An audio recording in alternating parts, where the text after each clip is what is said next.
First ever factory outlet Mukunda Jewelries, Kukatpalli, Khammam, Kottapet, Somarjiguda, Hanmakonda and Suchitra.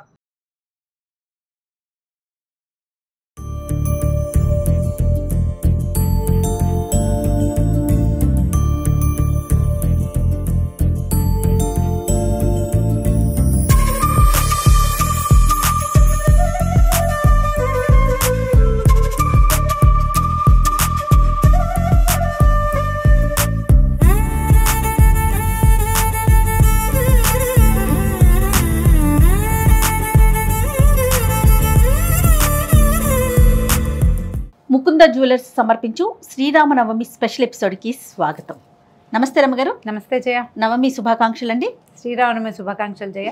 Suman TV ప్రేక్షకులందరికీ శ్రీరామనవమి శుభాకాంక్షలు.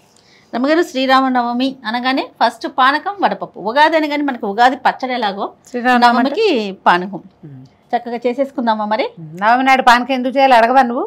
మధ్యలో start చేస్తాను. చిన్నప్పుడు మాకు రామాలయం ఉండేది రమ్మగారు. పూజకంతా వెళ్ళే వాళ్ళం కాదు, ఏదో కాసేపు అట్లా అట్లా ఆడుకుంటే ఎగురుకుంటే వెళ్ళి వచ్చేసేవాళ్ళం.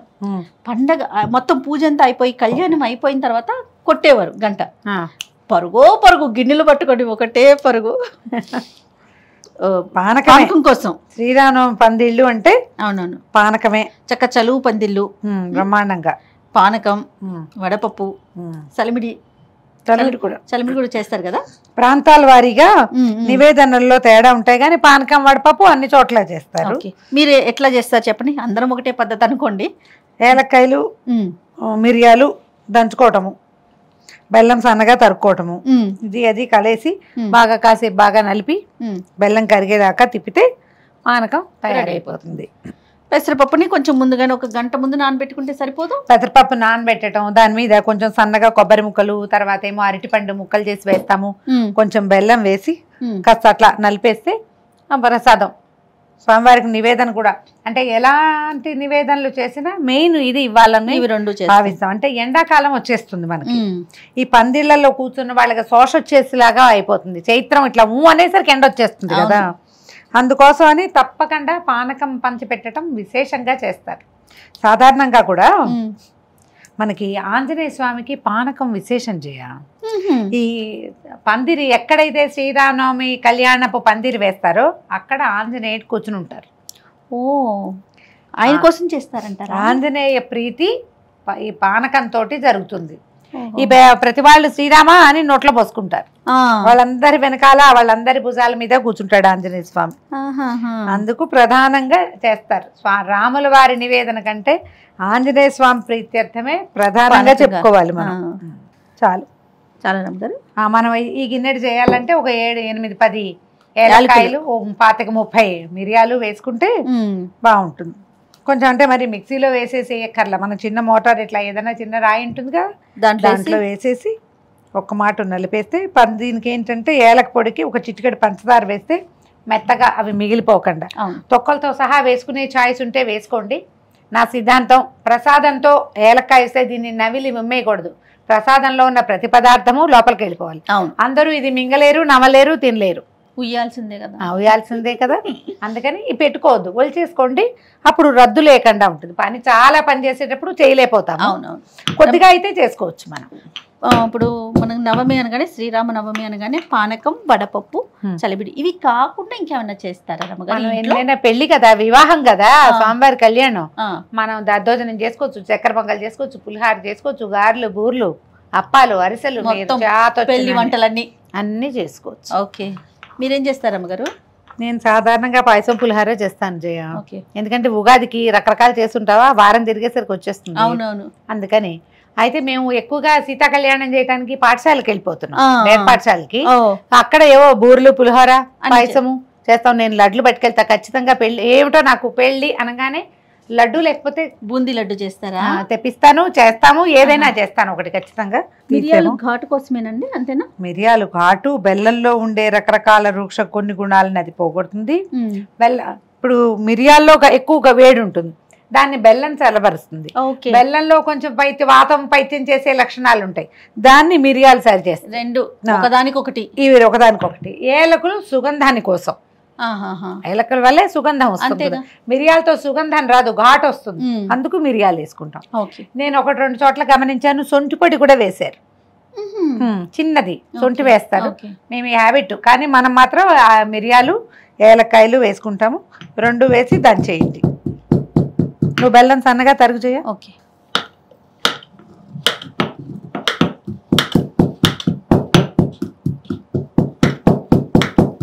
చూడండి అమ్మగారు, ఇంకొంచెం చేయనా, కొద్దిగా అందాజుగా చేసే పనే. మీరు ఇంత గిన్నెడే చేయాలన్న నియమం లేదండి. మనమే ఇద్దరమే ఉన్నాము, ఇదంతా ఎలా పంచుతాము అలా అనిపిస్తుంది. చిన్న బుజ్జి గ్లాసు అంత బెల్లం ముక్క, 1 ఏలక్కాయ, 2 మిరియాలు కొద్దిగా అట్లా దంచి వేసి, ఇంత గ్లాసు పానకం దగ్గర నుంచి ఇంత గుండిగడి దగ్గర వరకు ఏదైనా తీసుకుంటాడు. డ్రమ్ముల్లో చేస్తారు. ఇప్పుడు మనం ఇంట్లోనే ఉంటాం, మనమే ఇద్దరమో ముగ్గురమో ఉంటాం, చుట్టుపక్కల ఎవరు లేరు. ఈ పానకం అంతా ఖర్చు పెట్టడం ఎట్లా అని పానకాన్ని వేస్ట్ చేయదు. ఎక్కువ చేయాలి అన్న నియమం పెట్టుకుని దాన్ని వినిమయం చేయకుండా పడేయకూడదు. అందుకని అంత చెయ్యొద్దు, కొంచెమే చేసుకోండి. దేవుడి దగ్గర నివేదన పెట్టుకుని మన ఇద్దరమే పొరుచుడు పుచ్చుకుంటాం చాలు, అంతైనా సరే. కానీ నియమంగా ఏమిటంటే ఈ తీపి కలిపిన నీళ్లు ఈ కాలంలో తీసుకోవాలి. ఇది ఆరోగ్య రహస్యాలే చేయాలి. అవునవును రమ్మగారు, చలవ చేయటం కోసమే మనం తీసుకుంది, ఎండాకాలం కదా. చూడండి, బెల్లం వల్ల వచ్చే ఇబ్బందులకి మిరియాలు తొలగిస్తాయి, మిరియాల వల్ల వచ్చే ఇబ్బందులు బెల్లం తొలగిస్తుంది. 2 ఇంతకీ ఈ సీజన్ లో మనం తీసుకోవాల్సిన పదార్థం, అందుకని చేస్తాము. అవును, మామూలుగా మనం రోజువారీ ఏ రామాయణమో చేసుకుంటాం అనుకో, ఆంజనేయ స్వామికి ఒక చిన్న పానకం పెడతాం ఇంత. అవును, చెంబుడు చేయక్కర్లా, కొద్దిగా చేయండి. ఎక్కువ మంది ఉండి మనం ప్రసాదం పంపగలము అనుకుంటే ఎక్కువ చేసి నివేదన చేయటం. సాయంకాలం దాకా ఫ్రిడ్జ్ లో పెట్టుకుని కూడా సాయంత్రం తీసుకోవచ్చు, బాగుంటుంది. ప్రధానంగా కళ్యాణం చూడటం వరకే కదా రమ్మగారు, తర్వాత ఏముంటుంది? ఈవినింగ్ ఏమన్నా ప్రత్యేకంగా చేస్తామా? ఏముండదు, దేవాలయంలో ఏదైనా సేవాకాలం ఉంటుంది. మనము ఇంట్లోనే సీతా కళ్యాణము అవి చేసుకుని 10 రోజులు చేసిన వాళ్ళైతే సాయంకాలం అయ్యవారిని అమ్మవారిని దండ బంతులు ఆడించటాలు అలాంటివి సేవాకాలాలు జరుపుతారు. ఊపటము ఇలాంటివి చేస్తారు కదా, ఆలయాల్లో చేస్తారు. ఏకాంత సేవ, పౌళింపు సేవలు చేస్తారు కదా. చూడండి అమ్మగారు, చాలమ్మా. ఇదిగో మిరియాలు ఏలకులు దంచేసాము. ఇదిగో ఎంత మెత్తగా దంచేసారండి, ఇది బాగుంది చక్కగా. ఎంత బాగుంది చూడు, చక్కగా నున్నగా. అవును,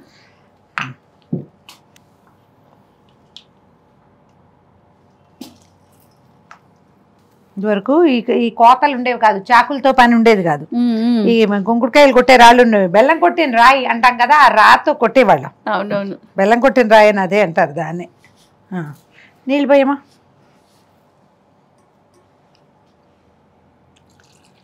పానకంలో చేయి పెట్టచ్చా ఇలాంటి డౌట్ ఉంటుంది. మనం ఇంత గ్లాస్ చేస్తే పెట్టం, అదే కరిపోతుంది చెంచాతో ఇలా ఇలాంటి. ఇది కరగటం కొంచెం కష్టము, చేయి పెట్టచ్చు, పర్వాలేదు. పోసేస్తున్నా చాలు.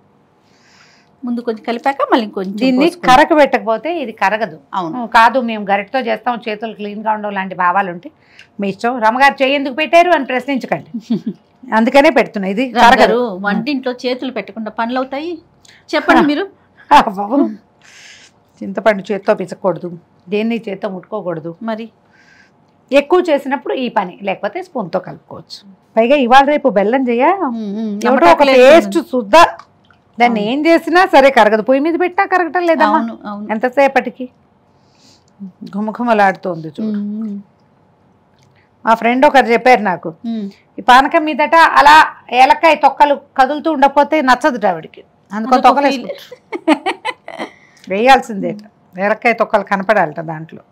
చాలా నీళ్ళు కరెక్ట్గా కలర్ సరిగ్గా వచ్చింది చూడు.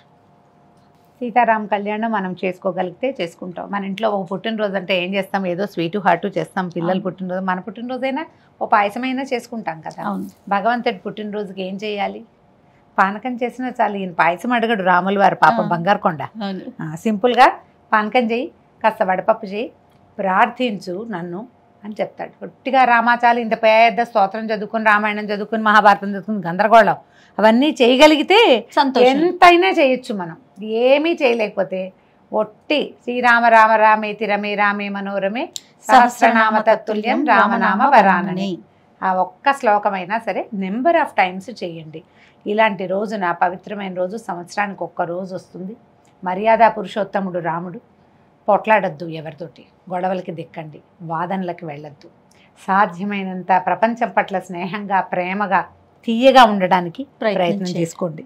ఇప్పుడు ఇది ఏంటంటే ఒకరోజు చేస్తే ఏది రాదు మనకి, అది చేస్తూ ఉండాలి. కానీ సంవత్సరంలో కొన్ని రోజులు పర్వదినాలు, మంచి రోజులు, ఈ రోజున ఒక ప్రవర్తన నియమావళి కనుక మనం ఏర్పరచుకుని పెట్టుకుంటే మిగిలిన రోజులు కూడా అలా ప్రవర్తించేందుకు మనకి ఒక అవకాశం లభిస్తుంది, అలవాటు అవుతుంది. నిదానంగా ఏటా చేస్తాం, ఖచ్చితంగా ఈ రోజున మాట్లాడకూడదు, గొడవ పడకూడదు, ఇలాంటి ఆలోచన ఉంటే మనకు ఉందనుకో పిల్లలతో కూడా వస్తుంది. పిల్లలు కొట్టుకుంటున్నారు, పోట్లాడుకుంటారు, చిన్న పిల్లలకి ఏముంది చెప్పాలి. ఈరోజు రాముల వారి పుట్టినరోజు, ఆయన తన తమ్ముళ్ళతో ఎంత బాగున్నాడు, ఎంత అద్భుతమైన వ్యక్తిగా ఉన్నాడు.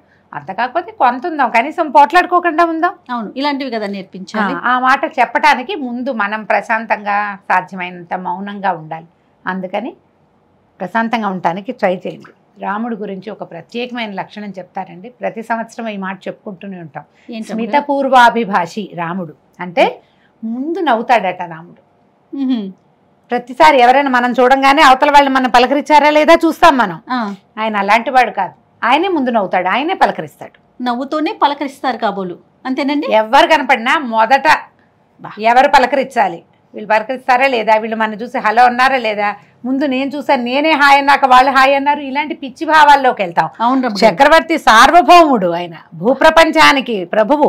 అవును, ఆయనే స్మితపూర్వ భాషిగా ఉన్నాడు. ఎంత మంచి లక్షణం కదా. అందుకని అసలు కాదు రమ్మగారు, ఒక మనిషి కనిపించగానే మనం నవ్వు మొహం పెడితే ఆటోమేటిక్ గా వాళ్ళకి మన మీద చెడు అభిప్రాయం ఉన్నా కూడా పోతుంది, వాళ్ళే వస్తారు, నవ్వు మొహం వచ్చేస్తుంది, వాళ్ళే వస్తారు. రాముడి దగ్గర ప్రధానంగా నేర్చుకోవాల్సిన గుణం ఏంటంటే ఒక్కడుగు ముందుకేయటం. మొదట తనే మాట్లాడడం, మొదట మీరే మాట్లాడండి, మీరే హలోనండి, ఎవరైతే ఏమైంది అది నేనే చేస్తాను అనుకోండి, కొన్నాళ్ళకి మీరు ఎదుటి వాళ్ళకు కూడా అలా ఉండటాన్ని నేర్పించగలుగుతారు. వాళ్ళు పలకరించలేదు, నేను చేయలేదు అని అనకండి. వాళ్ళు పలకరించినా పలకరించపోయినా వాళ్ళు ఏడుస్తారు, నేను మాత్రం నవ్వుతాను రాముడిలాగా. తీసుకున్నాను ఈ లక్షణం అనుకోవాలి. అది పెట్టుకుని చక్కగా పానకం చేసి మన ఎదురింటి వాళ్ళు మన వాళ్ళు కాకపోయినా ఏం పర్వాలేదండి, పానకం ఇవ్వటానికి ప్రసాదాలకు ఇబ్బంది కానీ పానకానికి ఏమి ఇబ్బంది లేదు. హ్యాపీగా పానకం ఎదురింటికి, పక్కింటికి, అందరిళ్ళకి బట్టి చేసేయండి, తలా ఒక గ్లాసు. ఎక్కువ చేయగలిగితే అది, ఆ అవకాశం లేకపోతే కొంచెమైనా చేసుకుని రాముల వారి పేరు తెలుసుకుని ఈ రోజున చక్కగా పానకం, వడపప్పు, ఈ వడపప్పు మీద కూడా చిన్న బెల్లం ముక్క పెట్టండి. ఈ చప్పటి వడపప్పు చప్పగా ఉంటుంది, అది పెట్టకూడదు.